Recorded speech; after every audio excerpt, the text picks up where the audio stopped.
Making circles in Google Plus is confusing to some people. And so I wanted to just do a quick tutorial to show you how to find people that are interesting. So I'm at findpeopleonplus.com and I've done a search for, in quotes, cloud security. Now, this is a list of people who have included cloud security in their profiles. And I can go ahead and look and see how many people are they following, how many followers do they have, get a little bit of information from their bios, and decide if I want to connect with them. So let's look at Daniel Philpott. I'm just going to click on his name, and it's going to take me to a little bit more information on the directory, but it's not really going to take me to his Google profile. It's going to give me some information pulled from his profile. If I want to add him on Google Plus, then I'm going to click on his Google Plus profile. And this will take me to his actual page. Now, he hasn't posted any messages at all yet. I'm going to click his About, take a look at this, and if I want to add him to a circle, I just click the Add to Circles. It's going to pop up a menu of all of my circles. I don't have a cloud security circle yet. So I'm going to mouse over it. I'm going to click Create New Circle, and I'm going to call it Cloud Security. Now it's pretty obvious that either he's got a new presence or he's just listening.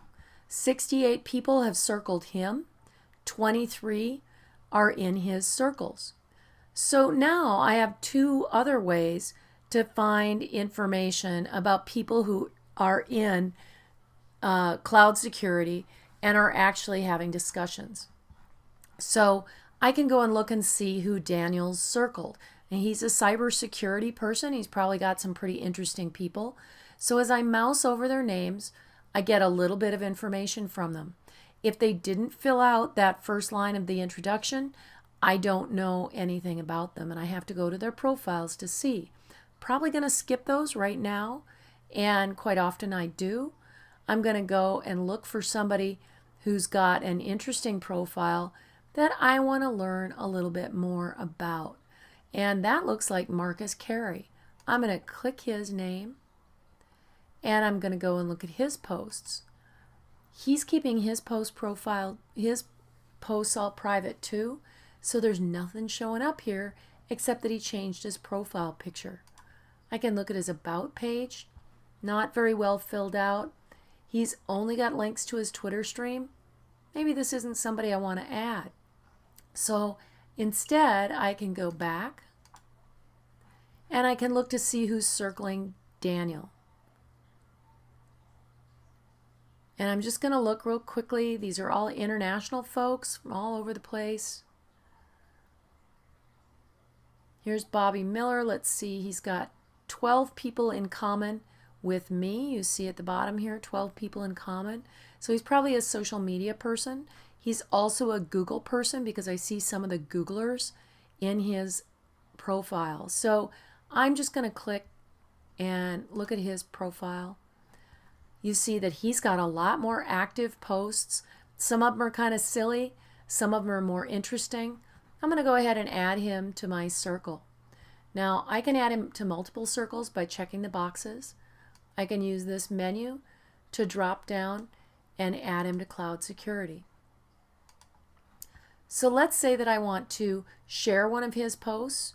I can just click share and I can share it. I've got a plugin attached here so I can share it on Twitter or Facebook, or I can share it by email. I could also share it to my circles. It depends on whether he's made this a public posting or not and whether he circles me or not. But that's basically how to find people to add to circles. You can learn a lot about somebody this way. If you don't want to add them right away, go ahead and browse their posts so you can make a decision on what circle they belong in, what kind of things can you learn from them. Is this somebody that's really going to add to that cloud computing circle? So this is a really great way to quickly create those things. Now let's talk about managing circles. I'm going to go to my circles page, And up at the top here, you're going to see a lot of people that I've connected with, but I haven't got them all in, they're all in some circle, but they're not in all my circles. So here's Chris Broadfoot. You can see that I've got him in one circle, Googlers, but Chris is pretty cool. So, I think I'm going to drop him in one of my corporate circles. So I'm just going to click on him, drag him to the circle. That adds him with everybody else. I can drag him into any of the circles that I want to. I can create a new circle by dropping him here to create a new circle. I can go through my circles and decide which people maybe I want to take out. You'll notice that I have a people to know better circle. These are the people that I've run into and maybe they've commented on my post or we've had some kind of interaction, and I want to make sure I keep an eye on them and learn more about them. I've also got circles for clients. I've got circles for bookmarks, circles for things I want to read later, and for Google Plus tips. You can have as many circles as you want. You can have up to 5,000 people in circles.